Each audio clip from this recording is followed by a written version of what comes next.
అస్మద్గురుభ్యో నమః. శ్రీరంగసింహగిరిదేశికపాదసేవా ప్రాప్తాఖిల ద్రవిడ వేద రహస్య జాతం శ్రీగౌతమాన్వయజమాశ్రిత భాగధేయం గోపాలదేశికమహం శరణం ప్రపద్యే. వాధూలాన్వయ సంజాతమప్పలార్య తనూభవం గోపాలాచార్య సచ్ఛాత్రం వందే వెంకటదేశికం. శ్రీవాత్స్య వరదాచార్య పౌత్రం తత్పద సంశ్రయం తాతార్యతనయం వందే రఘునాథాహ్వయం గురుం. కాశ్యపాన్వయ సంజాతం నారాయణ పదాశ్రితం శ్రీమన్నారాయణం వందే యతీశ్వర శ్రియాజుషం. సద్గ్రంథాధ్యయన సంగోష్ఠిని ఈనాటి వ్యాసంగానికి సాదరంగా ఆహ్వానిస్తూ కలిసి ప్రార్థన చేసుకుందాం.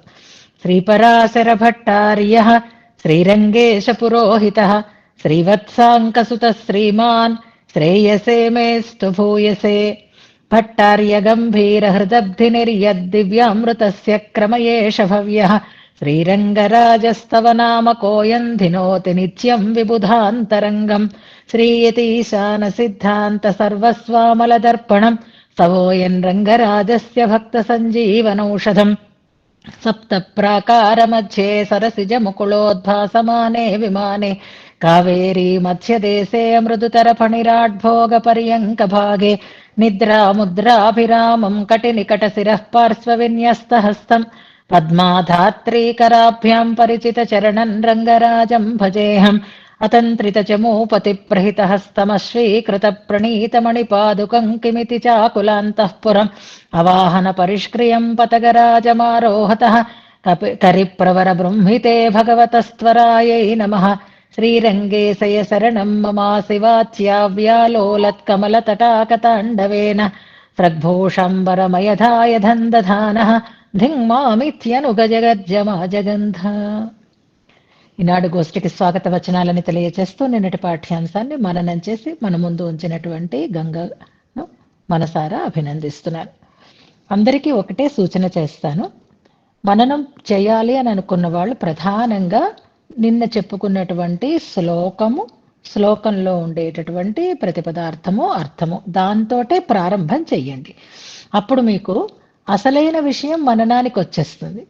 అప్పుడు మీకు సమయాన్ని బట్టి ముందు వెనక మనం చెప్పుకున్నటువంటి విశేషాంశాలను పరామర్శించండి. దానివల్ల మీకు కంగారు ఉండదు. పాపం అంతా కష్టపడి మీరు ప్రిపేర్ అవుతారు, కానీ అసలు విషయం చెప్పడానికి వచ్చేసరికి సమయం చాలకుండా అయిపోతుంది. నిన్న ఇందిరి గారు అలాగే చేశారు, ఇవాళ గంగ గారు అలాగే కంగారు పడుతున్నారు. అంచేత ఇంట్రడక్షన్ పార్ట్లో ఉన్నవి చివరిలో చెప్పండి టైమును బట్టి, కానీ టైం మాత్రం మీకు 5 నిమిషాల కంటే ఎక్కువ ఉండదు అనే స్పృహ కలిగి ఉండండి. ఈ 5 నిమిషాలలో మననం దేనికి అంటే పాఠ్యాంశానికి ప్రధానంగా మననం.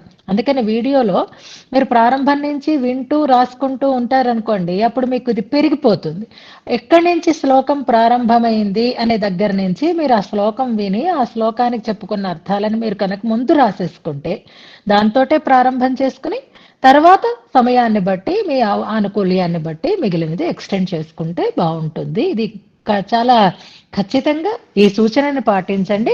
అప్పుడు ఈ మననానికి మనకు ఒక సార్థక్యం ఏర్పడుతుంది. లేకపోతే పాపం మీకు అసంతృప్తి, మాకు టైం అయిపోతుంది అనేటటువంటి ఒక కంగారు ఇవన్నీ లేకుండా ఉండాలన్నమాట. ప్రధానమైనవి శ్లోకము, శ్లోకార్థము, శ్లోక తాత్పర్యము, శ్లోకంలో ఉండేటటువంటి విశేషాంశాలు అనేది దృష్టిలో పెట్టుకోండి. కనుక ఇవాళ చెప్పాలనుకున్నవన్నీ చక్కగానే చెప్తూ వస్తున్నారు, కానీ మొదటి నుంచి అన్ని రాసుకోవటం వల్ల నిన్నటి శ్లోకంలో ఉన్న పార్ట్ ఎక్కువ అయిపోయింది, ఆ టైం అయిపోయింది దానికి. ఇవాళ ఆమెకు అనుకోకుండా 2 నిమిషాలు ఎక్స్ట్రా వచ్చినప్పటికీ కూడా పూర్తి అవ్వలేదు అంటే టైం గురించినటువంటి ఒక అవగాహన మనం మర్చిపోతున్నాం అన్నమాట.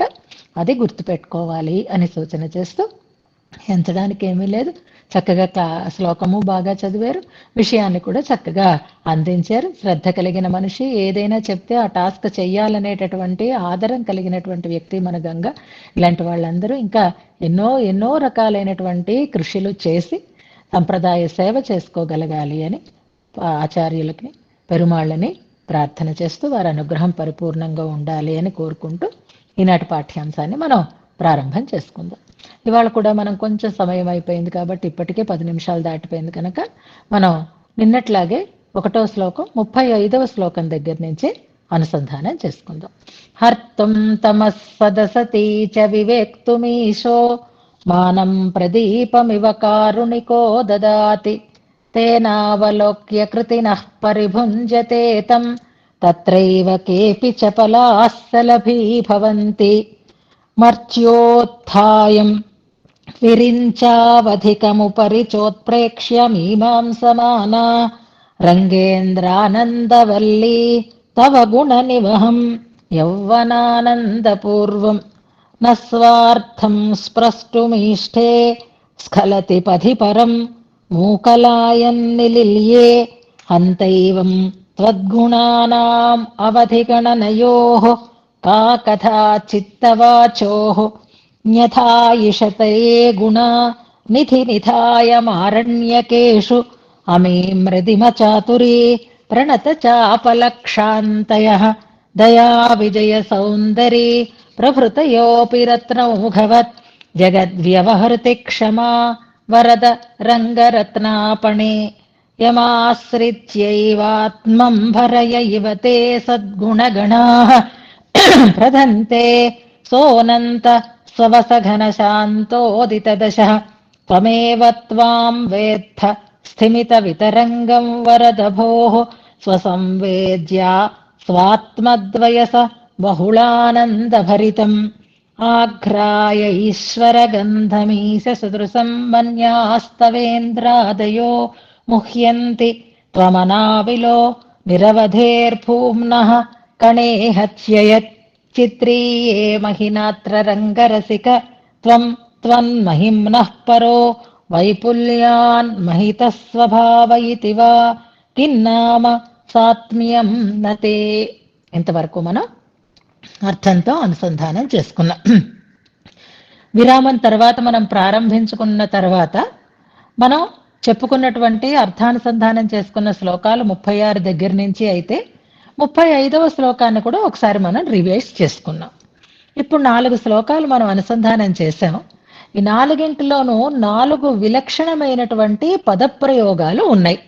ఆ 4ంటిని ఒకసారి మనం గుర్తుపెట్టుకుంటూ ముందుకి సాగుదాం. మళ్ళీ పూర్తిగా కొత్త కొత్త పదాలు ఇవన్నీ ఎక్సర్సైజ్ చేసుకోవడం ఉంటుంది కాబట్టి ఈ 4ంటిలో ఉండేటటువంటి విశిష్టమైనటువంటి ప్రయోగాలు ఏవి అనంటే, మొదటి 35వ శ్లోకంలో మూకలాయం ఇలాంటివి సాధారణంగా మనకి శ్లోకాలలో రావు. 35వ శ్లోకంలో మూకలాయం అనేటటువంటి ప్రయోగం గుర్తుపెట్టుకోండి. అంటే అర్థం మూగవాని వలె వేదాంతము వెనుతిరిగింది. మూకలాయం అనేది ఒక ప్రత్యేకమైనటువంటి పదం. అంటే మనకి కొత్తగా తెలుసుకోవలసినటువంటి గుర్తుపెట్టుకోవలసినటువంటి పదం. 36వ శ్లోకంలో ఏ పదం?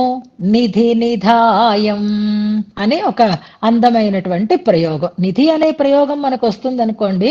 నిధి నిధాయం అంటే నిధి వలె, మూకలాయం అంటే మూగవాని వలె. 37వ శ్లోకంలో ఆత్మంభరయః అనేటటువంటి ఒక పదం. ఆత్మంభరులు అన్న, కుక్షింభరులు అన్న, పొట్ట పోసుకునేటటువంటి వారు అనే అర్థంలో ప్రయోగింపబడింది. మూకలాయం యాతోటే ఉంది, నిధి నిధాయం యాతోటే ఉంది, ఆత్మంభరయః యాతోటే ఉంది. ఇక 38వ శ్లోకంలో నేను ఒక పదం చెప్పాను కదా, కణే హత్య, అది కూడా యాతోటే ఉంది. హత్య అనేది కూడా హాతోటి. హత్య అనే పదం మామూలుగా హత్య అని మనం ఒక అర్థం అనుకుంటాం చూసారా, నిజంగా అదే లేకుండా చేసి అనే అర్థంలో వస్తుందన్నమాట. ఈ కణే హత్య అనేది ఒక కొత్త పదం. ఇవన్నీ కూడా మనం ఒకసారి లిస్ట్ అవుట్ చేసుకుంటూ ఉండాలన్నమాట. అంటే ఇలా రివిజన్ చేసుకుంటూ ఉంటే ఆ పదాలు మనకి బాగా గుర్తొస్తూ ఉంటాయి.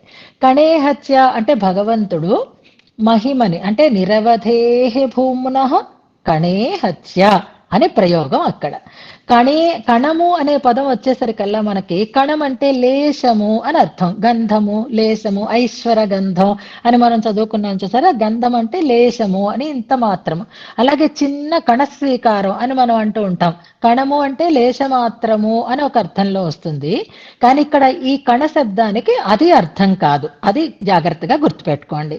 ఇక్కడ కణము అనే శబ్దం కాదు, కణే అన్నదే శబ్దం. ఒక అవ్యయం అన్నమాట, సప్తమ్యంతమైనటువంటి అవ్యయం. ఆ కణే అనేటటువంటి శబ్దం శ్రద్ధా ప్రతిఘాతం అనే అర్థం వస్తే అప్పుడు సమాసం సమసిస్తుంది అని అంటారు. ఇదంతా మీకు అవసరం లేదు వ్యాకరణ పూర్వకంగా. కానీ దీనికి అర్థం జాగ్రత్తగా గుర్తుపెట్టుకోవాలి అంటే భగవంతుడు ఏం చేస్తున్నాడు? నిరవధేహ మహిమ్నః కణేహత్య. ఎంత గొప్ప మహిమనైనా సరే ఆయన అనాదరించి అనే అర్థంలో వాడుతున్నారు. అంటే దాని గురించినటువంటి శ్రద్ధ లేకుండా అని అర్థం అన్నమాట. ఇక్కడ శ్రద్ధ లేకుండా ఉండడం అనేటటువంటి ప్రయోగంలో దాన్ని పొందకుండా ఉండాలి అనేటటువంటి స్థితిలో కాదు. మరేం చెప్పుకున్నాను నిన్న? ప్రత్యేకించి చెప్తున్నాను, గుర్తుపెట్టుకోండి. మనకు దేని మీదైనా సరే కావాలి అని అనిపించకుండా ఉండడం, దాన్ని కణేహత్య అంటారనమాట. కావాలి అని అనిపించకుండా ఉండే స్థితి ఎప్పుడు కలుగుతుంది మనకి అంటే అది మనకి పరిపూర్ణంగా లభించినప్పుడు ఇంకా కావాలి అనేటటువంటి స్థితి లేకుండా ఉంటుంది. కావాలి కావాలి అని అనిపిస్తోంది అని అంటే అది నీకు సహజం కాదనమాట. నువ్వు దాన్ని సంపాదించుకోవటానికి ప్రయత్నం చేస్తున్నావు. కానీ భగవంతుడికి ఉండేటటువంటి మహిమ, స్వరూపము, గొప్పతనము, ఐశ్వర్యము అది పరిపూర్ణం. పరిపూర్ణమైనటువంటి ఐశ్వర్యం కలిగినటువంటి వాడు కనుకే ఆయనకి ఇంకా కావాలి, ఇది సాధించుకోవాలి, ఇది సంపాదించుకోవాలి, ఈ స్థితిని పొందాలి అనేటటువంటి ఒక ఆశ కానీ ప్రయత్నం కానీ లేకుండా ఉన్నాడు అని అర్థం. ఇక్కడ కణేహత్య అంటే అభిలాష లేకుండా ఉండుట అని అంటే దేనివల్ల అంటే పరిపూర్ణమైనటువంటి అనుభవం ఉండటం వల్ల, పరిపూర్ణత ఉండటం వల్ల. పరమాత్మ కళ్యాణ గుణ పరిపూర్ణుడు కావడం, పరమాత్మ ఐశ్వర్య పరిపూర్ణుడు కావడం అనే అర్థంలో ఇక్కడ వాడతారు. మామూలుగా కణేహత్య అంటే తృణీకరించి అని అనుకుంటాం మనం, తృణంగా భావించి అని బాగుంటుంది. తాత్పర్యార్థం అది అవ్వచ్చు. కానీ ఇక్కడ ఎప్పుడైతే మనకి ఏదైనా పరిపూర్ణంగా లభిస్తుందో అప్పుడు అది మనకి కావాలి అనేటటువంటి ఆలోచన లేకుండా ఉంటుంది. భగవంతునికి కూడా మహిమ విషయంలో, ఐశ్వర్యం విషయంలో అలాంటి స్థితి ఉంది అనేదాన్ని నిన్నటి శ్లోకంలో మనకి తెలియచేశారు. అది లేని వారు దాన్ని సంపాదించుకోవడం కోసం దాన్ని లేశమాత్రంగా పొందిన వారైనప్పటికీ కూడా అహంకరిస్తూ ఉంటారు. నిన్నటి శ్లోక తాత్పర్యాన్ని మనం సులభంగా చెప్పేసుకోవాలి అని అంటే, ఎంగిలాకు ఎగిరెగిరి పడుతుంది, అన్నీ ఉన్న ఆకు అణిగిమణిగి ఉంటుంది. ఈ రెండు గుర్తుపెట్టుకుందాం.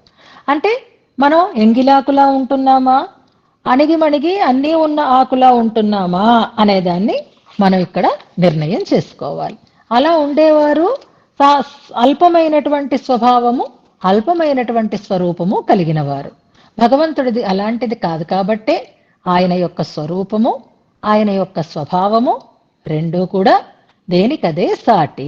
అంచేత మహిమకి తగినట్టు ఉంటుంది స్వభావము, స్వభావానికి తగినట్టు ఉంటుంది మహిమ. అంచేత ఉద్ధతి లేకుండానే ఉంటుంది, దీంట్లో అది చక్కగా ఇమిడిపోతుంది అనేదాన్ని మనం నిన్నటి శ్లోకంలో అనుసంధానం చేసుకున్నాం. ఇప్పుడు భగవంతుని యొక్క ప్రకారాలని చెప్తూ వస్తున్నారు అని అనుకున్నాం. అందులో పరస్వరూపానికి చెందినటువంటి శాంతోదిత దశని చెప్పారు. ఆ శాంతోదిత దశలో భగవానుడికి ఉండేటటువంటి ఒక పరిపూర్ణతని చెప్పారు. ఆయన ఈ లోకాన్ని రక్షించటంలో నమ్రతని కలిగి ఉంటాడు. అంటే ఆయనకి ఆ ఐశ్వర్యము వంటబట్టినది అని అనుకోండి. వంటబట్టడం అని అంటారు చూసారా, ఏం చదువు వంటబట్టడం లేదా అంటారు, తిండి వంటబట్టడం లేదా అంటారు చూసారా. వంటబట్టుట అనే మన జాతీయమైనటువంటి ప్రయోగం మనం తీసుకుంటే స్వాత్మ్యం అనే పదం తాలూకు అర్థం మనకి తెలిసిపోతుంది. కిన్నామ సాత్మ్యం నతే, నీకేది వంటబట్టదు కనుక. అంచేత నీ స్వరూపము నీ స్వభావము రెండూ గొప్పవే కాబట్టి నీ తలకు ఈ అతిశయితమైనటువంటి ఈ మహిమ నీకు తగి ఉంది అన్నారు. అయితే దానివల్ల ఆయన నమ్రతని కలిగి ఉంటాడు అనే విషయాన్ని మనం నిన్న అనుసంధానం చేసుకున్నాం. ఇక ఆ ప్రకారాలలో మనకి 5 ప్రకారాలు అని ప్రధానంగా అనుకున్నాం. పాంచరాత్రాగమం మనకి తెలియచేస్తుంది భగవంతుని యొక్క ప్రకారాలు అని చెప్పుకున్నాం కదా. అవి పర, వ్యూహ, విభవ, అంతర్యామి, అర్చామూర్తులు అని మనం చెప్పుకుంటూ ఉంటాం. ఇప్పుడు ఈ శ్లోకంలో తర్వాతి శ్లోకంలో కూడా వ్యూహ రూపమైనటువంటి స్థితిని మనకి తెలియచేస్తున్నారు. ఈ పరత్వాది పంచకం అనే ఒక స్తోత్రం మనం ప్రాతర్నిత్యానుసంధేయంగా అనుసంధానం చేస్తూ ఉంటాం. అందులో ఆమోదే భువనే ప్రమోద ఉత అనేటటువంటి శ్లోకం, దాన్ని మనం ఒకసారి జ్ఞాపకం చేసుకోవచ్చు.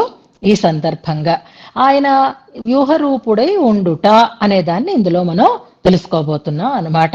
ఆ వ్యూహ స్థితి అంటే వ్యూహ్య అంటారు, తనని తాను విభాగంగా చేసుకుని అని చెప్తారనమాట ఇందులో. ఇప్పుడు రాబోతోంది మనకి మాఘశుద్ధ ఏకాదశి, దాన్ని భీష్మ ఏకాదశి అని మనం వ్యవహరిస్తాం. ఆ రోజే శ్రీ విష్ణు సహస్రనామ స్తోత్రం లోకంలో ఆవిష్కృతమైంది అని మనకి చెప్తారు. 2 రోజులే ఉంది. మన అదృష్టం కొద్దీ మనకి ఇప్పుడు ఆ విష్ణు సహస్రనామ స్తోత్రంలో ఉండేటటువంటి నామాలని ఇక్కడ లింక్ చేసుకుంటూ ఈ శ్లోకార్థాలని తెలుసుకునేటటువంటి ఒక అవకాశం కూడా కలిగింది. గుర్తుపెట్టుకుందాం. ఇవాళ మనం తిరువాయుముడిలో ఉండేటటువంటి ఒక పాశురాన్ని ఇక్కడ సమన్వయం చేసుకోబోతున్నాం. ఇక్కడంటే దాన్ని బట్టే భట్టర్ వారు ఈ శ్లోకాన్ని చెప్పారు అని మనం తెలుసుకోబోతున్నాం అన్నమాట.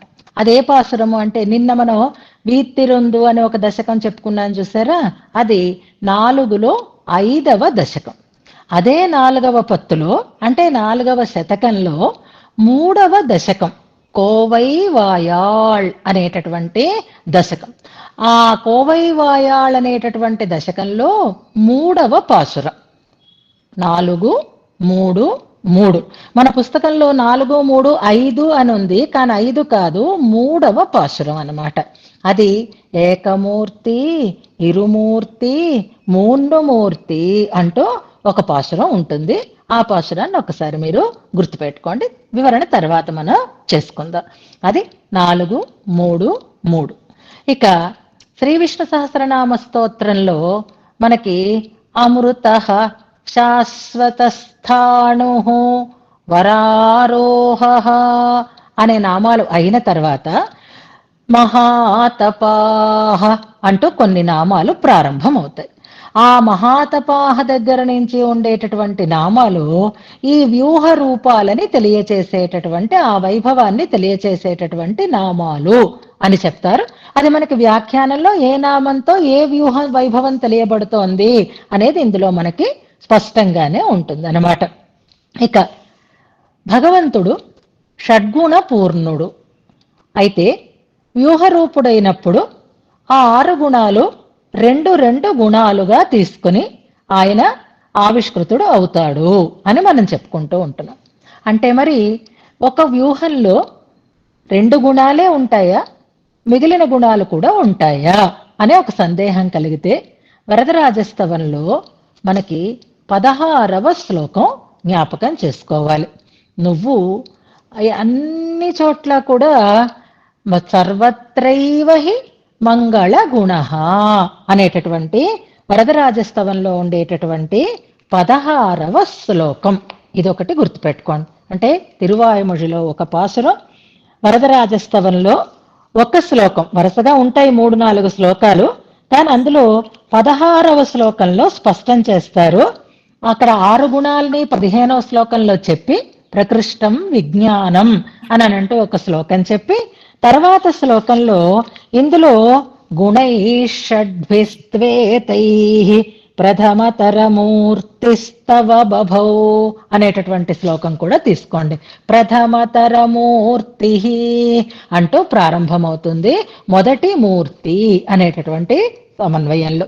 సమయం ఉంటే చివరిలో చదువుకుందాం, మన అదృష్టం సమయాన్ని బట్టి విషయాన్ని మనం ఇక్కడ తెలుసుకోవాలి. కాబట్టి ముందుగా మనం శ్లోకం దగ్గరికి వద్దాం. ఈ శ్లోకాన్ని మనం అనుసంధానం చేసుకునేటప్పుడు ముందుగా అసలు భగవంతుని యొక్క ప్రకారాలు ఎన్ని రకాలుగా ఉంటాయి అనడానికి మనం 5 అని ఇప్పుడు చెప్పుకుంటున్నాం. 5 కాకుండా 3 ప్రకారాలు అని చెప్పినటువంటి స్థితి కూడా ఉంది. మహానుభావులు రఘునాథాచార్య స్వామి వారు శ్రీ విష్ణు సహస్రనామ స్తోత్రానికి దాని వ్యాఖ్యానానికి అద్భుతమైనటువంటి ఆంధ్ర అనువాదాన్ని చేసి ఉన్నారు.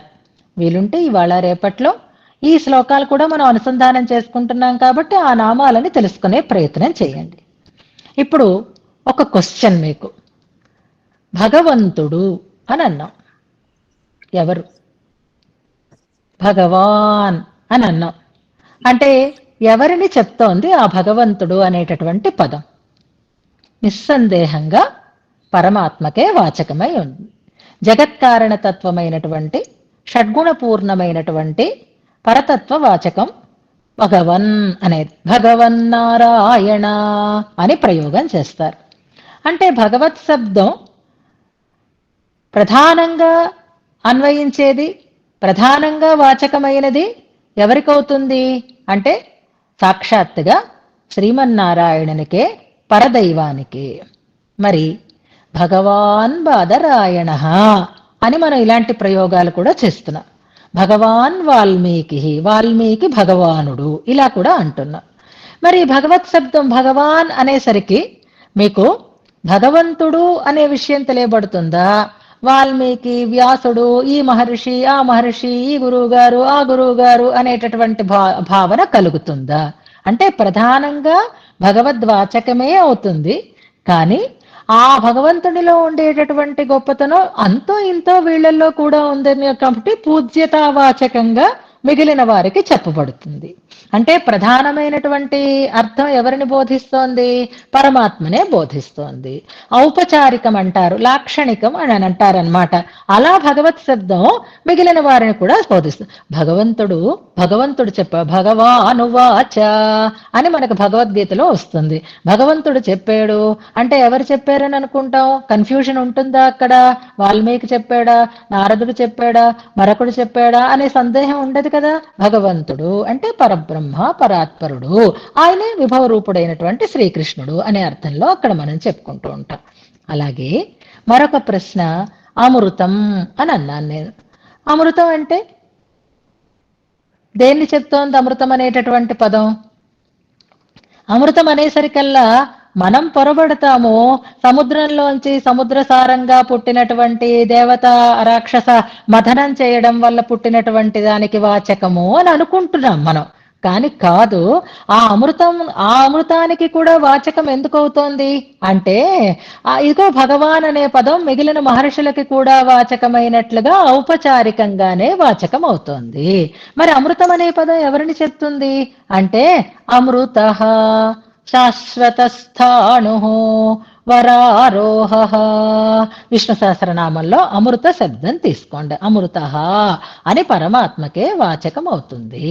అమృతానికి ఉండేటటువంటి లక్షణాలు దేని పట్ల అధికంగా ఉంటే అది వాళ్ళకి కదా వాచకం అవుతుంది. అమృతం అంటే ఏమిటి అంటే మనకి మృతి లేకుండా చేసేది, ముసలితనం లేకుండా చేసేది అని అర్థం. బాగా మధురంగా ఉండేది అని అర్థం. అమృతానికి ఉండేటటువంటి ప్రధానమైన 3 లక్షణాలు ఏమిటి అంటే అత్యంత మాధుర్యాన్ని కలిగి ఉండడం ఒకటి, జరా మరణాలను లేకుండా చెయ్యటం అని ఒకటి, అంతేకాదు ఎంత ఎంత ఎంత అనుభవించినా ఇంకా ఇంకా ఇంకా అనుభవించాలి అనేటట్లుగా ఉండడం. ఇవి ప్రధానంగా అమృతానికి ఉండేటటువంటి లక్షణాలు. మరి ఎంత ఎంత ఎంత చూసినా ఇంకా చూడాలని ఉండకపోతే సదా పశ్యంతి అని ఎందుకంటే చూస్తారు అక్కడ ఉండేటటువంటి నిత్యముక్తులందరూ కూడా. అంచేత అతృప్తి అమృతం, ఇది అయిపోయింది అని అనిపించదు, ఇంకా సేవించిన కొద్దీ కావాలనిపించేటట్లుగా ఉండే అమృతం అంటే ఎవరు? పరమాత్మ. మరి ఈ క్షీరసాగర మదనంలోంచి పుట్టినటువంటి అమృతాన్ని ఎన్నిసార్లు సేవించారండి? ఒక్కసారి సేవిస్తాం. సకృత్ సేవ్యం ఈ అమృతమైతే. కానీ పరమాత్మని ఎన్ని మార్లైనా చేయొచ్చు. క్షీరసాగర మదనం చేస్తే పుట్టింది అమృతం ఒకసారి, కానీ ఈ అమృతమైతే ఎప్పుడూ ఉండేటటువంటి అమృతమే. కనుక దీన్ని అమృతం అని అనుకోకండి. భగవత్ శబ్దం ఎలాగైతే ప్రధానంగా పరమాత్మకి వాచకం అవుతుందో అమృత అనేటటువంటి శబ్దం కూడా పరమాత్మకే వాచకమైనది అని గుర్తుపెట్టుకుందాం. అమృత శాశ్వత స్థాణు. ఆ అమృతం ఎవ్వరూ దొంగిలించుకుపోయేది కాదు. భగవంతుడు అనేటటువంటి ఒక తత్వం ఉంది చూసారా, అది ఆ అమృతాన్ని అయితే గరుత్మంతుడు ఇంద్రుడి దగ్గర నుంచి తీసుకుని వచ్చేసాడు. రాక్షసులు మిగిలిన వాళ్ళ గురించి అపహరించడానికి ప్రయత్నం చేస్తూ ఉంటారు. విద్యాధనం ఉందనుకోండి, అది నచోరహార్యం నచ రాజహార్యం అని చెప్తూ ఉంటారు కదా. అలాగా నిజంగా చెప్తున్నాను, ఎంత మనం జ్ఞానాన్ని సంపాదించుకుంటే అంత నిశ్చింతగా ఉండొచ్చు, ఎంత ఐశ్వర్యాన్ని సంపాదించుకుంటే అంత బెంగపడుతూ ఉండొచ్చు. ఈ మధ్య సంక్రాంతి రోజుల్లో ఇళ్ళకి తాళాలు పెడితే దొంగతనాలు, హైదరాబాద్ భాగ్యనగరంలో అయితే మరి అన్ని చోట్ల కూడా విపరీతంగా దొంగతనాలు జరిగాయి పాపం. మరి ఈ ఐశ్వర్యం ఉంటే నిశ్చింత, లేదా మీ శ్రీరంగరాజోత్సవం పూర్వ శతకం మీతో పాటే తీసుకెళ్లిపోయారు, ఎవరైనా దొంగిలించారా? మీకు వచ్చిన శ్లోకాలని ఎవరు దొంగిలించేటటువంటి అవకాశం లేదు కదా. అలాగే అమృతం అంటే పరమాత్మ కూడా అపహరింపబడేవాడు కాదు, మన దగ్గర నుంచి దూరం అయ్యేవాడు కాదు, మన దగ్గర నుంచి దోచుకునేటటువంటి స్థితి ఉండదు. ఆ అమృతాన్ని అయితే ఏమో ఎవరు తీసుకుంటారో, ఏ రాక్షసులు వచ్చి తీసుకుని వెళ్ళిపోతారో తెలియదు. కనుక అమృత శబ్దము ఎప్పుడూ కూడా పరమాత్మకే వాచకము. తర్వాతే ఉప్పుచ్చారు అని, అందుకే మన ఆళ్వార్లందరూ దాన్ని ఉప్పుచారు అంటారు. సముద్ర సారమైనటువంటి అమృతాన్ని అని అంటారు. ఎందుకు ఈ ఇంట్రడక్షన్ అంతా అంటే, అక్కడి నుంచి శాశ్వత స్థాణు, స్థిరంగా ఉండేది, నిత్యంగా ఉండేటటువంటి వాడు ఆయన. వరారోహ, ఉత్కృష్టమైనటువంటి ప్రాప్తి స్థానము అయినటువంటి వాడు ఆయన అంటూ, ఆ తర్వాత నామాల దగ్గర నుంచి ఈ వ్యూహ వాసుదేవుని యొక్క వైభవాన్ని గురించి చెప్తారు. వ్యూహ రూపుడైనటువంటి స్వామి యొక్క వైభవాన్ని చెప్తారు. అది శ్రీ విష్ణు సహస్రనామ స్తోత్రంలో 123వ నామం దగ్గర నుంచి ప్రారంభం. మన పుస్తకంలో ఉందిలేండి, మీకేం బెంగక్కర్లేదు, అన్ని నెంబర్లతో సహా ఇచ్చారనమాట. అయితే అంతవరకు పరరూపుణ్ణి వైభవాన్ని చెప్పి వరుసగా వ్యూహ, విభవ, అర్చ మూర్తుల యొక్క వైభవాన్ని విభాగించుకుని వ్యాఖ్యానం చేశారనమాట భట్టర్ వారు. ఇంతవరకు ఇది, ఇంతవరకు ఇది, ఇంతవరకు ఇది అన్నట్లుగా విభాగాన్ని చేశారు. అలాంటి ఆ విభాగంలో వ్యూహ రూపాలు 4 రూపాలు అని చెప్తారు, 3 రూపాలు అని కూడా చెప్తారు. ఇదంతా ఎందుకు అంటే, మనం 5 ప్రకారాలు అని అనుకున్నాము, ప్రధానంగా 3 ప్రకారాలు అని చెప్పేవాళ్ళు కూడా ఉంటారన్నమాట. అక్కడ మనకి భగవద్గుణ దర్పణంలో పర, వ్యూహ, విభవాత్మకమైనటువంటి 3 ప్రకారాలు అని చెప్తారు. అందులో అంటే అంతర్యామిని వేరుగా పేర్కొనలేదు. మరి అర్చామూర్తి అంతర్యామి ఏవైనట్టండి? పర, వ్యూహ, విభవ 3 ప్రకారాలు అని ఆగమ శాస్త్రం చెప్తుంది. మరి అంటే పాంచరాత్రంలో 2 రకాలుగాను ఉందనుకోండి, ఈ రకం కూడా గుర్తుపెట్టుకోండి. 3 రకాలు అని చెప్పినప్పుడు పరవాసుదేవతత్వం మనకి తెలిసినది. ఇక వ్యూహ అనేసరికల్లా ఈ వ్యూహంలో కూడా త్రివ్యూహము, చతుర్వ్యూహము అని 2 రకాలుగా చెప్తూ ఉంటారు. వాసుదేవ, సంకర్షణ, ప్రద్యుమ్న, అనిరుద్ధ అని 4 రూపాలుగా చెప్తారు. వాసుదేవమూర్తి వ్యూహ వాసుదేవుడు, పరవాసుదేవుడు ఒకటే అని తీసుకుని సంకర్షణ, ప్రద్యుమ్న, అనిరుద్ధ అని 3 వ్యూహాలు అని కూడా చెప్తారన్నమాట. భగవద్గుణ దర్పణంలో కానీ, ఇప్పుడు మనం అనుసంధానం చేసుకునేటటువంటి శ్లోకంలో కానీ భట్టర్ వారు చతుర్వ్యూహ పద్ధతిని స్వీకరించి చెప్తున్నారు. అంటే వ్యూహములు 4 ఏవవి? వాసుదేవ, సంకర్షణ, ప్రద్యుమ్న, అనిరుద్ధ అనేటటువంటి వ్యూహములు అని గుర్తుపెట్టుకుందాం. ఇవాళ ఇంకో విషయం కూడా మీరు జ్ఞాపకం పెట్టుకోండి. తర్వాతదేమిటి? విభవ రూపం. విభవములు ఎన్ని రకములు? విభవ ప్రకారములు ఎన్ని రకములు? భగవంతుని విభవావతారములు ఎన్ని రకములు, ఎన్ని అని ప్రశ్నించామనుకోండి, 10 అవతారాలు అని వెంటనే మనం ఆన్సర్ చెప్పేయడానికి సంసిద్ధమే, తెలుసును అని అనుకుంటాం. కానీ అర్చావతారం కూడా విభవ రూపంలోకే వస్తుంది అని అక్కడ మనకి ఆ వివరణలో పెద్దలు చెప్తారనమాట. ఎలాగా అనంటే, ఎలాగైతే వ్యూహ రూపాలు 4 రకాలు అని చెప్పుకుంటున్నామో, విభవమూర్తులు కూడా విభవ ప్రకారాలు కూడా 4 రకాలు. గుర్తుపెట్టుకోండి, 4 రకాలుగా ఆయన ఈ లోకంలోకి దిగి వస్తాడు. భగవంతుని యొక్క విభవము 4 రకాలుగా ఉంటుంది. ఇది మనకి తెలిసినట్లుగా, అంటే వ్యాసదేవ సంకర్షణ బాగా తెలిసినట్లుగా దీన్ని భావించడం కష్టమవుతుంది. తెలుసు మనకి ఇవన్నీ, కానీ ఎలా భావించాలి అనడం కోసం చెప్పుకుందాం. మరి మత్స్యకూర్మ ఏకమూర్తి, ఇరుమూర్తి, మూర్తి అని తెలుసుకోబోతున్నాను చూసారా. అది ఎలాగా అనంటే దానికి చెప్తున్నారు. ఒకటి, మనకి తెలిసిన మత్స్య, కూర్మ, వరాహ ఈ అవతారాలన్నీ కూడా సాక్షాద్ అవతారాలు అంటారు. అంటే పరమాత్మే తానుగా ఈ రూపాన్ని ధరించినటువంటి అవతారాలు సాక్షాద్ అవతారములు ఒక విభాగము. రెండవది, పరశురాముడు, వ్యాస భగవానుడు, కపిలుడు ఇలాంటి అవతారాలు ఉన్నాయి చూసారా. ఇవి ఆవేశావతారములు అంటారు. అయితే మన ఆవేశావతారములు అని కాకుండా అది వేరే కేటగిరీలోకి వస్తుంది. దీన్ని ఎలా తిప్పుకోవాలి అంటే అధిష్టానావతారములు అంటారు. అంటే ఒక వ్యక్తిని తాను అధిష్టానంగా తీసుకుని, అంటే తాను ఉండడానికి వీలైనటువంటి ఒక వ్యక్తిని ఎంచుకుని అందులో తాను అధిష్ఠించి ఆ కార్యాన్ని చేసి మళ్ళీ అందులోంచి ఆయన బయటికి వెళ్ళిపోతాడనమాట. వాటిని అధిష్టానావతారములు అంటారు. మరొకటి శక్తి ఆవేశ అవతారములు. ఆవేశావతారములు అని అనుకుంటాం చూసారా.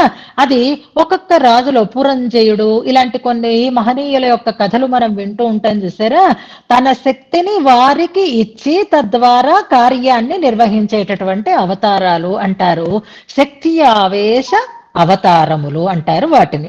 తర్వాత అర్చావతారము అని మరొక కేటగిరీ అన్నమాట. సాక్షాదవతారము, అధిష్టానావతారము, శక్త్యావేశావతారము, అర్చావతారము. శిలలలో, లోహల్లో ఒక మూర్తిని ధరించి ఆయన మన కోసం దిగి రావడం, కింది మనకి అందుబాటులో ఉండడం అంటారు. ఆ అర్చావతారంలో మళ్ళీ ఉపశాఖగా 2 శాఖలు ఉంటాయి. స్వయం వ్యక్తములు, ప్రతిష్ఠితములు అని మనం దాన్ని మళ్ళీ 2 భాగాలుగా చేసుకుంటాం అన్నమాట. అంటే ఇప్పుడు భగవంతుని యొక్క పంచప్రకారాలుగా చెప్పుకున్న వాటిని 3గా చేసుకుంటే అర్చావతారం కూడా మనకి అందులోకే విభవ రూపంలోకే అర్చావతారం కూడా ఒక శాఖగా ఒక విభాగంగా మనం చెప్పుకునేటటువంటి పద్ధతి కూడా ఉంది. ఇవన్నీ మనకి శ్రీ విష్ణు సహస్రనామ భాష్యంలో స్పష్టంగా పెద్దలు అందించారనమాట. మరి అలా కాకుండా ఇప్పుడు పరత్వాది పంచకం అనేటటువంటి పద్ధతి కూడా ఒకటి ఉంది. అందరి హృదయాలలో, యోగి హృదయాలలో ఆయన అధివసించి ఉండేటటువంటి అంతర్యామిగా ఉండేటటువంటి రూపం ఏదైతే ఉందో దాన్ని కలుపుకొని దాన్ని విడతీసి, అంటే అంతర్యామి అర్చ ఈ రెండిటిని విడదీసి, వెరీ గుడ్, పేజ్ నెంబర్ కూడా అనిత పెడుతున్నారు. ఆ విష్ణు సహస్రనామ స్తోత్రంలో ఆ పుస్తకం ముట్టుకోండి. రోజు కనీసం ఈ 2-3 రోజులైనా అది నెత్తి మీద పెట్టుకోండి. దాని మీద 2 పుష్పాలు వెయ్యండి. ఆ భీష్మేకాదశి వస్తోంది కాబట్టైనా మనం దాని పట్ల ఒక ఆదరాన్ని కలిగి ఉందాం. చేత్తో పట్టుకుంటే పేజ్ దాని అంతట అదే తిరుగుతుంది. తిరిగితే ఏదో ఒకటి కన్ను చూస్తుంది. చూసిందంటే అప్పుడు దాని గురించి తెలుసుకోవాలనే మనస్సు కలుగుతుంది. మనస్సు కలిగిందంటే చదవాలని కూర్చుంటాం అన్నమాట. అలా దాంతో మనం ఒక సంబంధాన్ని పెట్టుకోవడం కోసం ముందుగా మీకు దీన్ని తెలియజేస్తున్నాను. అలా 5గా అంతర్యామిని అర్చని వేరుగా చేస్తే 5 ప్రకారాలు, లేకపోతే 3 ప్రకారాలు. ఇప్పుడు మనకి కావలసినది ఏది అంటే వ్యూహమూర్తిని గురించినటువంటి ప్రస్తావాన్ని చేస్తున్నారు. శ్లోకాన్ని అనుసంధానం చేసుకుందాం. షాడ్గుణ్యాత్ వాసుదేవః పర ఇతి స భవాన్ ముక్తభోగ్యో బలాఢ్యాత్ బోధాత్ సంకర్షణస్త్వం హరసి వితనుషే శాస్త్రం ఐశ్వర్య వీర్యాత్ ప్రద్యుమ్నః సర్గధర్మౌ నయసి చ భగవన్ శక్తి తేజో నిరుద్ధో బిభ్రాణః పాసి తత్వం గమయసి చ తథా వ్యూహ్య రంగాధిరాజ. మొదటి పాదంలో షాడ్గుణ్యద్ అని ఉంది. అక్కడ నాకి దీర్ఘం పెట్టుకోండి. కింద ప్రతిపదార్థాలలో షాడ్గుణ్యాత్ అని దీర్ఘమే ఉంది నాకి, ఇక్కడ దీర్ఘం పడలేదు. షాడ్గుణ్యద్ వాసుదేవ కాదు, నాకి దీర్ఘం. అలాగే మన వాళ్ళు మన టేబుల్ వేయమని చెప్పాను, మన వాళ్ళు 4-5 వేసి పంపించారు అని చూశాను. వాళ్ళది నిన్న కరెక్షన్స్ చేసి వాళ్ళకి పెట్టాను. అందరూ కామన్ గా 2 తప్పులు చేశారు. ఒకటి వారికి చేసిన తప్పు, వారికి తెలియక చేసినది. మరొకటి పుస్తకం వల్ల జరిగినటువంటి తప్పు. అందుకే అక్షర దోషాలు అంటారు చూసారా, అందుకే అవే ఇలా స్థిరంగా ఉండిపోతాయి. అంగుష్ఠమాత్ర పురుష అని అది శృతి వాక్యం. పురుషోహో అని మన పుస్తకంలో పడింది. షో పడింది, దాని తర్వాత విసర్గలు ఉన్నాయి. అంగుష్టమాత్ర పురుష అనే ఉండే. ఏంటి అందరూ ఇలా రాస్తున్నారు అని నేను పుస్తకం చూస్తే అప్పుడు నాకు అందులో పురుషోహో అని పడింది. అంచేత అక్కడ పుస్తకం వల్ల మీరు చేసినటువంటి పొరపాటు అంగుష్టమాత్ర పురుషోహో అని రాయటం. ఇక రెండవది శృతి అనేటటువంటి మాట. శృతి వాక్యార్థము, శృతి వాక్యము, ఇలా టేబుల్లో మీరు కాలమ్స్ పెట్టుకున్నప్పుడు శృతి వాక్యము అని పెడుతున్నారు. ఆ శృతి అనే మాట రాసేటప్పుడు కత్తిరస రాస్తాం. కత్తిరసాకి వట్రసుడి ఇవ్వకూడదు, గుర్తుపెట్టుకోండి. కత్తిరసాకి కొమ్ము పెట్టి కిందని రేఫ రాయాలి.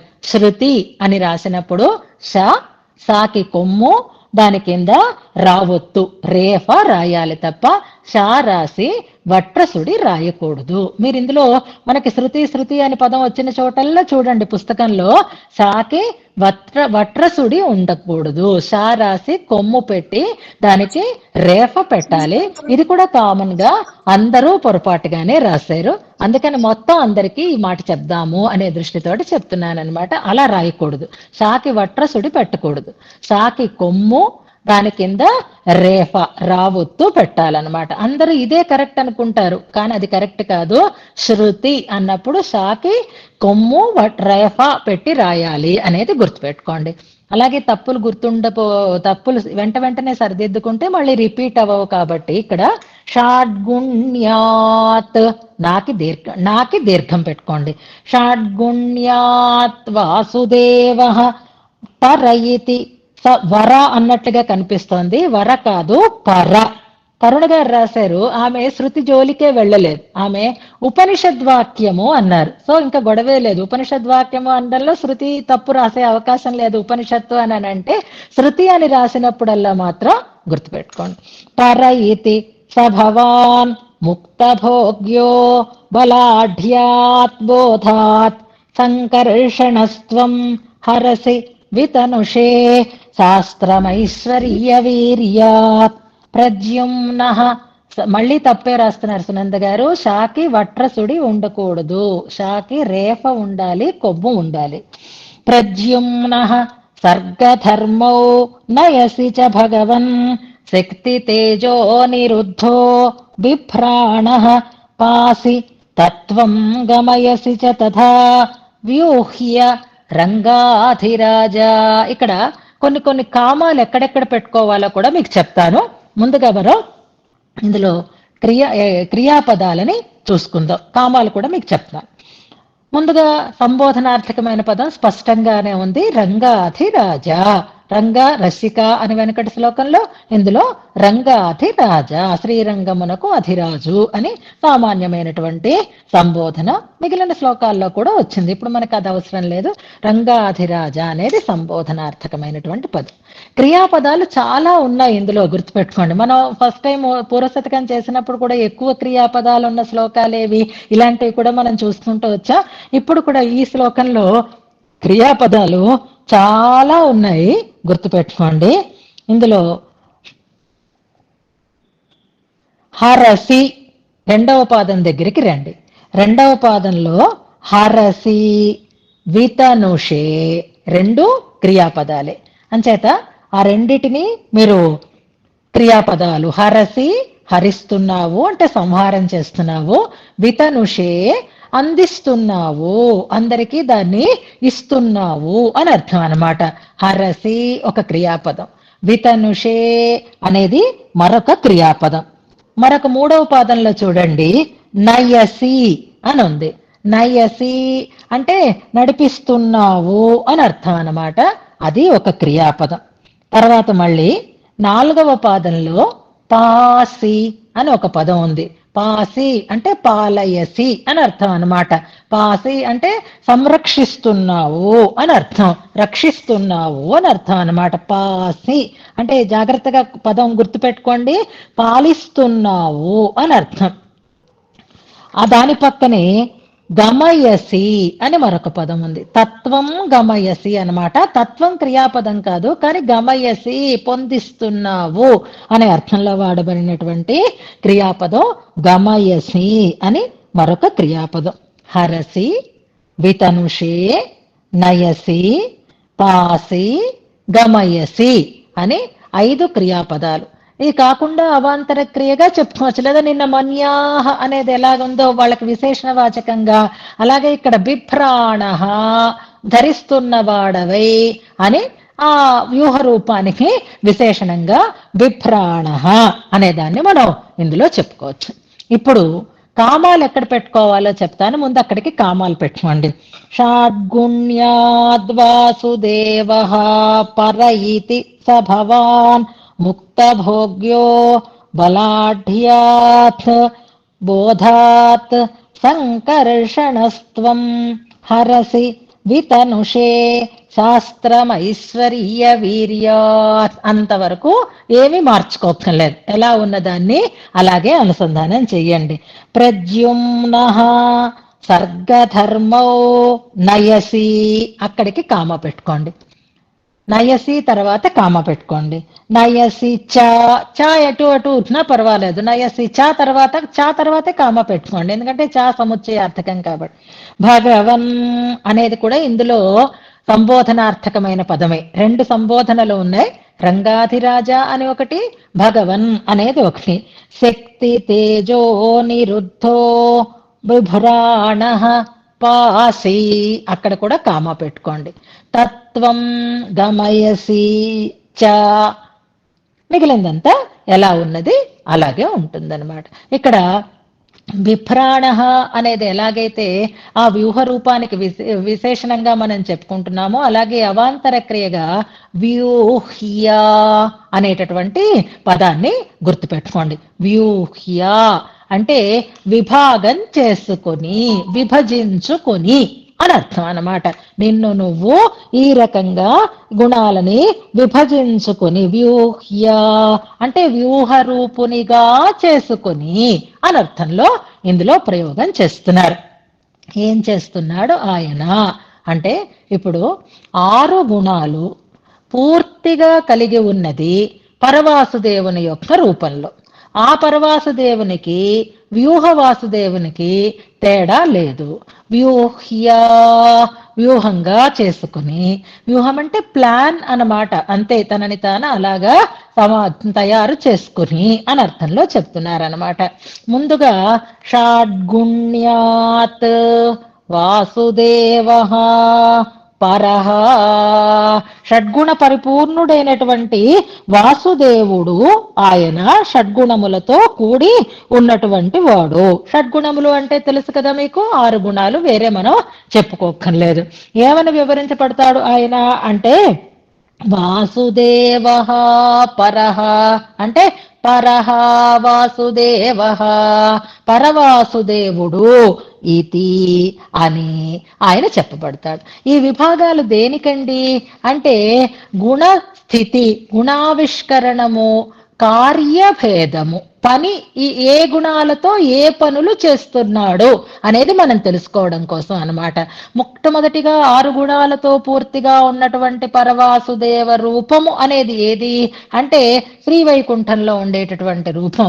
ఎవరి కోసం, ఎవరు దాన్ని వినియోగించుకోగలుగుతున్నారు అంటే, ముక్తభోగ్య భవాన్ స భవాన్, అలా షడ్గుణ పూర్ణుడవై ఉండేటటువంటి నువ్వు అక్కడ శ్రీవైకుంఠంలో ముక్త భోగ్య, నిత్య ముక్తులకి అనుభవయోగ్యుడవై ఉంటావు. అంటే నీ యొక్క వైభవాన్ని వాళ్ళు పొందేటట్లుగా వారికి ఆయన అందుబాటులో ఉండేటటువంటి వాడు అవుతాడు.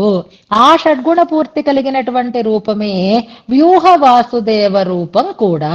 అది పాలకడలిలో ఆయన ఉంటాడు. ఇప్పుడు వ్యూహాలని నాలుగింటిగా తీసుకుంటే మొదటి వ్యూహమైనటువంటి వాసుదేవ వ్యూహంలో మనకి ఆ పూర్తి అంటే ఆ పరవాసుదేవునికి ఈ వ్యూహ వాసుదేవునికి ఏమీ తేడా లేదనమాట. ఆయనతోటే ఈయనని చేరుస్తారు. ఆయన రూపమే ఆ ప్రకారమే ఈ ప్రకారము అని అనుకోవాలి. అప్పుడు అలాంటప్పుడు వాసుదేవ కాకుండా ఉంటే మిగిలినవేవి అంటే సంకర్షణ, ప్రద్యుమ్న, అనిరుద్ధ వరస గుర్తుపెట్టుకోండి. మనకి పరత్వాది పంచకంలో ఒక వరస ఉంది. ఏ వరస అంటే మామూలుగా అయితే మనం ఏం చెప్తాము, సృష్టి స్థితి లయములు అని చెప్తాం. సృష్టి ముందు, రక్షణం తర్వాత, లయం తర్వాత అని మనం చెప్పుకుంటాం. ఎవరికైనా వచ్చా పరత్వాది పంచకం చదువుకునేటటువంటి అలవాటు ఉందా? ఒక్కసారి ఆమోదే భువనే ప్రమోదవుత సమ్మోదే చ సంకర్షణం ప్రద్యుమ్నం చ తథా నిరుద్ధమపి తాన్ సంహార సృష్టి స్థితి. అక్కడ ఆర్డర్ గుర్తుపెట్టుకోండి. సంహార సృష్టి స్థితి. మొదట సంహారం చెప్పబడింది, తర్వాత సృష్టి చెప్పబడింది, తర్వాత రక్షణం చెప్పబడింది. సంహార సృష్టి స్థితి. ఎందుకని అంటే సంకర్షణ, ప్రద్యుమ్న, అనిరుద్ధ ఈ లింక్ అన్నమాట. మీరు ఎప్పుడైనా కన్ఫ్యూజ్ అవ్వకుండా ఉండడం కోసం ఇలా లింక్ చేసుకోండి అని చెప్తున్నారు. మీరు సృష్టి స్థితి లయములు అని అనుకుని సంకర్షణ, ప్రద్యుమ్న, వాసుదేవ అని అనుకున్నారనుకోండి, ఆ వ్యూహానికి ఈ కార్యానికి తేడా వచ్చేస్తూ ఉంటుంది అనమాట. అలా కాకుండా మీరు ప్రద్యుమ్న, సంకర్షణ, ప్రద్యుమ్న, అనిరుద్ధ అని అనుకున్నారనుకోండి, సంహార సృష్టి స్థితి అనేవి మీకు అన్వయం అవ్వడానికి తగినటువంటి అవకాశం ఉంటుందన్నమాట. ఇప్పుడు ఇందులో ఒక వ్యూహము, ఆ వ్యూహానికి రెండు గుణములు, ఆ వ్యూహంతో ఆ పరమాత్మ చేసేటటువంటి కార్యములు ఇవి చెప్పబడుతున్నాయి. వ్యూహములు మూడు, ప్రతి వ్యూహములోనూ రెండు రెండు గుణాలు ఆవిష్కరింపబడతాయి. ఆ రెండు గుణాలు కలిగినటువంటి ఆ వ్యూహరూపుడైనటువంటి ఆ తత్వము రెండు పనులని చేస్తూ ఉంటుంది.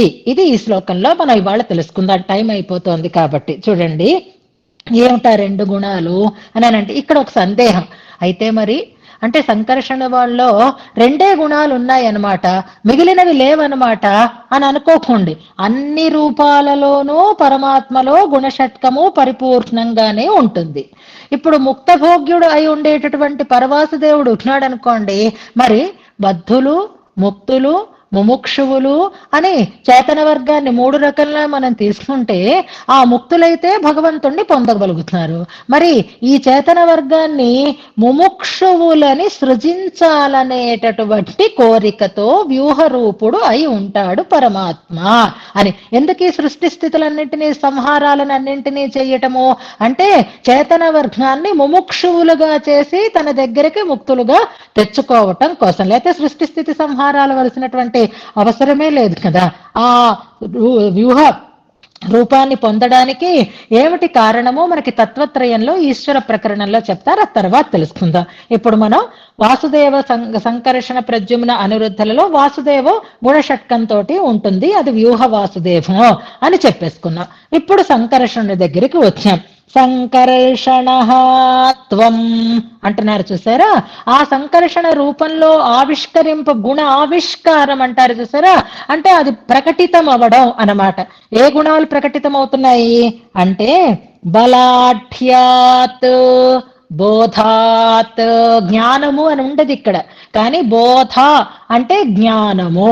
బలాఢ్యాత్ బోధాత్, బలముతో కూడినటువంటి జ్ఞానము అంటే బలము జ్ఞానము అంటున్నారనమాట. అంటే రెండు గుణాలు జ్ఞాన బల. ఈ జ్ఞాన బలములనేటటువంటి రెండు గుణాలని ఆవిష్కరిస్తుంది సంకర్షణ మూర్తి. ఏం పనులు చేస్తుంది అననంటే హరసి వితనుషే శాస్త్రం. ఇక్కడ కూడా కామా పెట్టుకోండి, శాస్త్రం దగ్గర కూడా కామా పెట్టుకోండి. ఐశ్వర్య వీర్య అనేది తర్వాతకి అన్వయం అవుతుంది అనమాట. వితనుషే శాస్త్రం, అక్కడ శాస్త్రాకి సున్నా పెట్టుకోండి. ఐశ్వర్య అని ఉంది కదా, ఆ మా అనేది సున్నా అయిపోతుంది అనమాట. అక్కడ ఐశ్వర్య అనే ఉంటుంది అనమాట.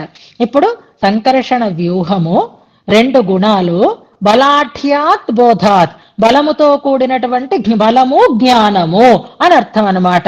అంటే సర్వజ్ఞుడు సర్వశక్తిమంతుడు కదా ఆయన చెప్తున్నాడు. అందుకని బలము జ్ఞానము అనే 2 గుణాలు.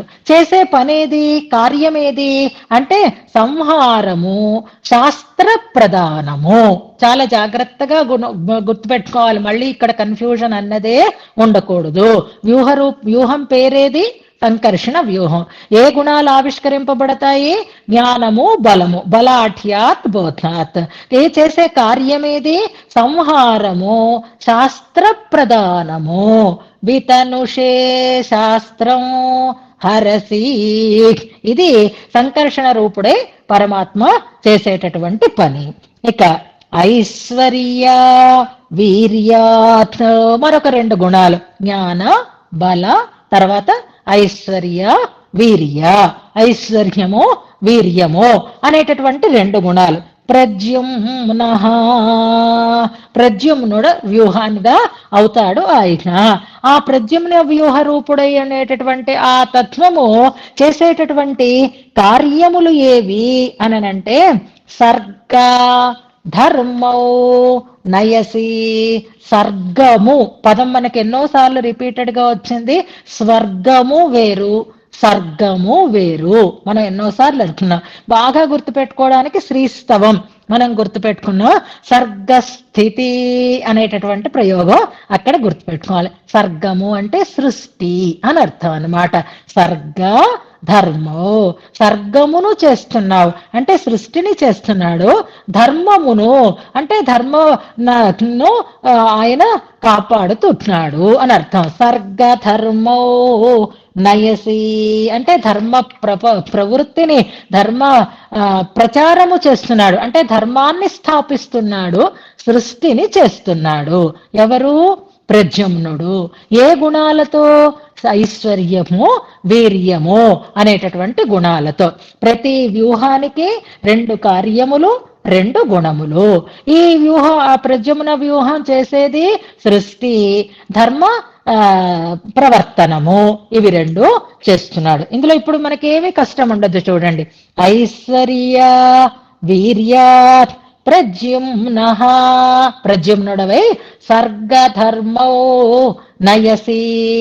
సర్గధర్మములను అంటే సర్గం నయసి, ధర్మం నయసి. సృష్టిని చేస్తున్నావు, ధర్మాన్ని ప్రవర్తింప చేస్తున్నావు. రెండిటికి ఒకటే క్రియాపదం ఇక్కడ ఉందన్నమాట. అక్కడైతే 2 క్రియాపదాలు ఉన్నాయి, హరసి వితనుషే అని. ఇక్కడైతే నయసి అంటే లీడ్ చేస్తున్నావు అన్నమాట. అంటే సృష్టిని చేస్తున్నావు, ధర్మ ప్రవర్తనని చేస్తున్నావు నువ్వు అని చెప్తున్నారు. ఇక నయసి చ, అందుకే సముచ్చయార్థకంగా చకారాన్ని వాడుతున్నారు. భగవన్, హే భగవన్.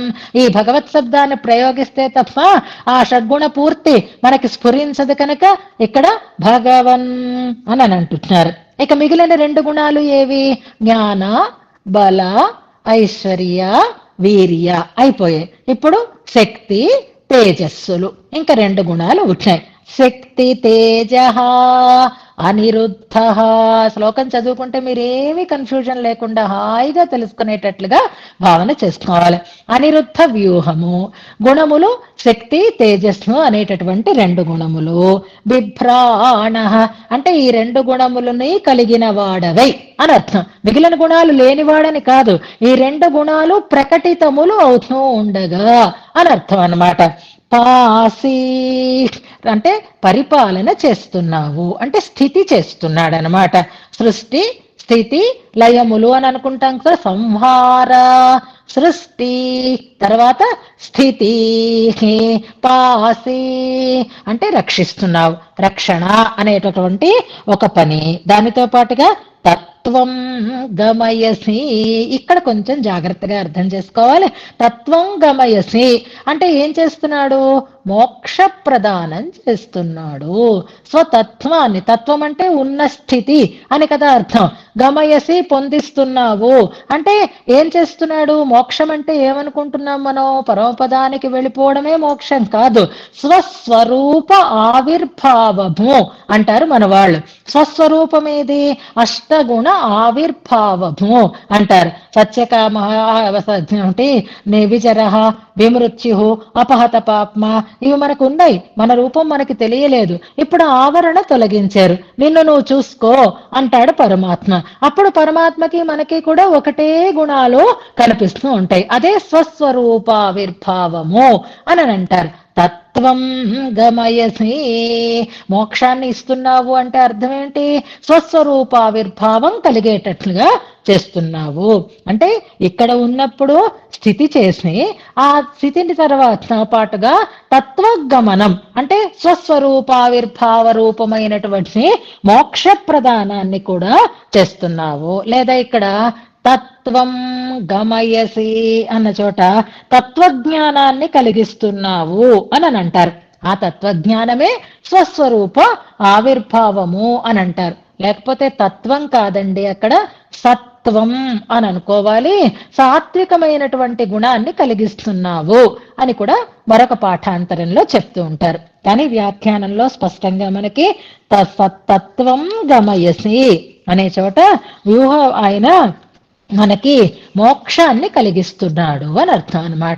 ఆ మోక్షం అంటే కూడా కేవలం ఈ శరీరం నుంచి విడిపడడమో, సంసార సంబంధం లేకుండా ఉండడం ఇలాంటివి కాదు. మోక్షం అంటే ఏది అంటే స్వగుణ ఆవిర్భావము, స్వస్వరూప ఆవిర్భావము అని చెప్తున్నారు. తత్వం గమయసి చ తథా, ఆ రకంగా వ్యూహ్య, నిన్ను నువ్వు వ్యూహరూపునిగా చేసుకుని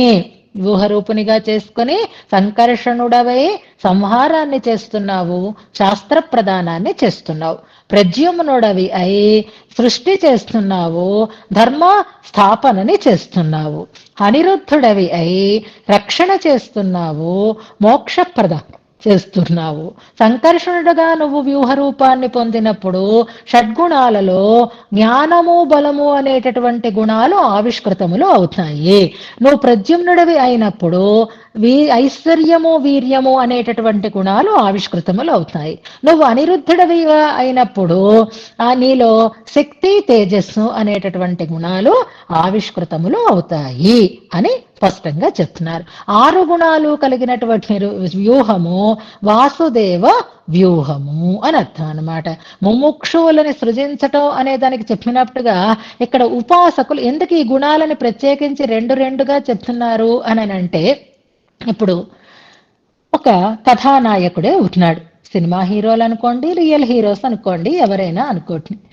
ఆ వ్యక్తిలో అనేకములైనటువంటి గుణాలు ఉంటాయి.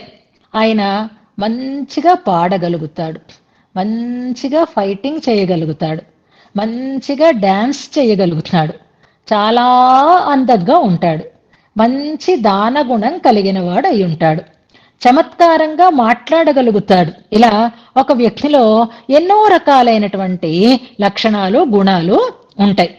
ఇప్పుడు ఆ వ్యక్తిని ఇష్టపడేటటువంటి వారు ఆ వ్యక్తిని చేరి ఆ వ్యక్తిలో ఉండేటటువంటి వైభవాన్ని తెలుసుకోవాలనేటటువంటి ప్రయత్నం చేసినప్పుడు ఏ రూపంలో వాళ్ళకి ఆవిష్కరింపబడతాడు అంటే, సంకర్షణ వ్యూహాన్ని ఉపాసన చేసే వారికి జ్ఞాన బలములు అనేటటువంటి గుణాలు ఆవిష్కరింపబడతాయి.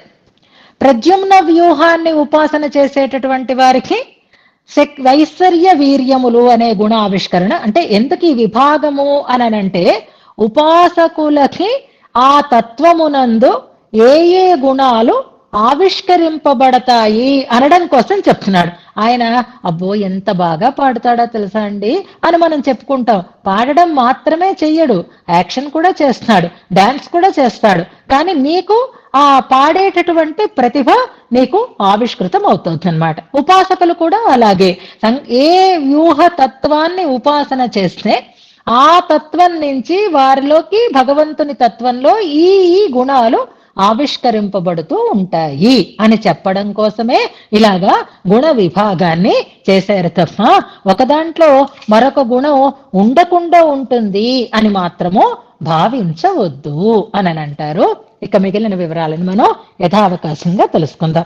అక్కడే పేజీ నెంబర్ 367 నిన్న మీకు చెప్పాను. నిన్న మనం చెప్పుకున్న శ్లోకానికి వివరణ ఉపోద్ఘాతంలో 72, 73 పేజీలలో ఉంది అని మనం చెప్పుకున్నాం. అది ఒకసారి చదువుకోండి. ఇప్పుడు విష్ణు సహస్రనామంలో ఉండేటటువంటి ఏ నామాలు ఏ ఏ వ్యూహ వైభవాలని తెలియచేస్తున్నాయి అనడానికి ఇక్కడ చాలా చక్కగా విభాగాన్ని చేసి ఉంచారు. అది కూడా మనం వరారోహ దగ్గరగా చదువుతున్నాం. మహాతపాహ సర్వగహ అలా వరుసగా ఉండేటటువంటి నామాలని మనం తీసుకుంటే 3 వ్యూహాలకి 2 నామాలని మనకి తెలియచేస్తున్నారు. అది నేను చదవక్కర్లేదు, టైం అయిపోయింది, మీకు స్పష్టంగానే ఉంటుంది. అదొకటి తెలుసుకోండి. అంతేకాకుండా మనకి మిగిలిన 4 నామాలు ఇక 2 పనులు చేస్తున్నారు అని కదా చెప్పారు. అంటే వ్యూహాలని ఏ నామాలు చెప్తున్నాయి అనేది చెప్పారు. ఆ వ్యూహాలతో పరమాత్మ ఏ ఏ నామాలు చేస్తున్నాడు అనే దాన్ని కూడా మనకి ఇందులో చెప్పారు. ఆ ఏ నామంతో ఏ కార్యం చేస్తున్నాడు అనేది తెలుస్తోంది అనేది రేపు వివరంగా చెప్పుకుందాం. అనుకోకుండా మనకు కలిసి వచ్చిందని ఇందుకే అంటున్నాను. విష్ణు సహస్రనామం మామూలుగా అయితే మనం చూడం, కానీ ఈ సందర్భంగా భీష్మేకాదశికి ముందు రోజు మనం విష్ణు సహస్రనామంలో ఉండేటటువంటి నామ వైభవాన్ని తెలుసుకోగలిగేటటువంటి ఒక సదవకాశం మనకి కలిగిందనమాట. ఇక మనం పాశురం గురించి చెప్పుకున్నాం. ఏకమూర్తి, ఇరుమూర్తి, మూర్తి, ఫలమూర్తి అనే వాటికి ఎన్నో రకాలుగా వివరాలని చేస్తూ ఉంటారు. ఏకమూర్తి అంటే మనకి భగవద్ విషయంలో పన్నీరాయిరప్పడిలో ఒక విషయం ప్రస్తావన చేయబడింది. ఇప్పుడు మనకి ఉత్తర శతకంలో ఆ క్రమం కూడా అలాగే ఉంది. ముందు వరకు మనకి ఆయన పరాత్పరుడైనటువంటి పరదైవము అని ఆయన కళ్యాణ గుణత్వము అవన్నీ చెప్పారు.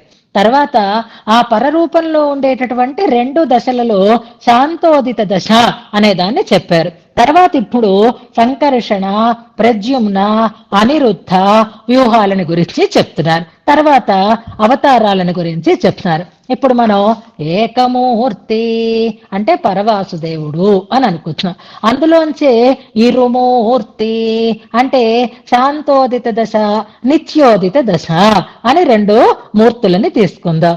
అందులోంచే మూర్తి అని అన్నారనుకోండి, అప్పుడు సంకర్షణ, ప్రద్యుమ్న, అనిరుద్ధ అనేటటువంటి 3 రూపాలు అని అంటారు. ఫలమూర్తి అదే రూపము అనేకమైనప్పుడు కేశవాది 12 నామాలు ఉన్నాయి. ఒక్కొక్క చేష్టని బట్టి కదా ఒక్కొక్క నామం వచ్చింది. అంచేత ఫలమూర్తి ఎన్నో రకాలైనటువంటి లేదా దశావతారాలు ఉన్నాయి. ఫలమూర్తి ఏకమూర్తి, ఇరుమూర్తి, మూర్తి, ఫలమూర్తి ఆ ఆర్డర్లో ఒక పన్నీరాయిరప్పడిలో ఒక సమన్వయం ఉంటుంది అన్నమాట.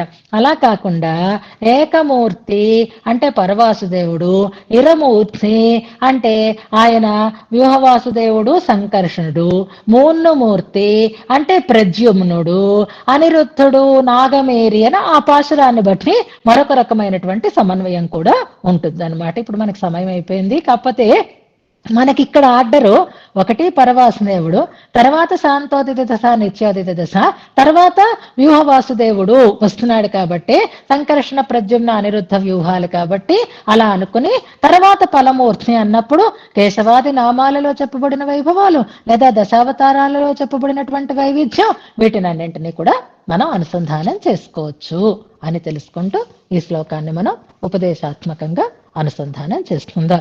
మళ్ళీ రేపటి శ్లోకంలో కూడా ఇంకా చాలా విశేషాలు ఉన్నాయి. ఒక్కొక్క వ్యూహానికి కార్యభేదం ఎలా చెప్పబడిందో అవస్థాభేదం కూడా చెప్పబడుతుంది అనమాట. ఏ అవస్థలలో ఉంటాయి, ఒక్కొక్క దానికి 4 భేదాలు ఉంటాయి అంటారు. చెప్పుకుంటూ మనం విష్ణు సహస్రనామ స్తోత్రంలో ఉండే పదాలకి కూడా నామాలకి కూడా అర్థాన్ని తెలుసుకుందాం.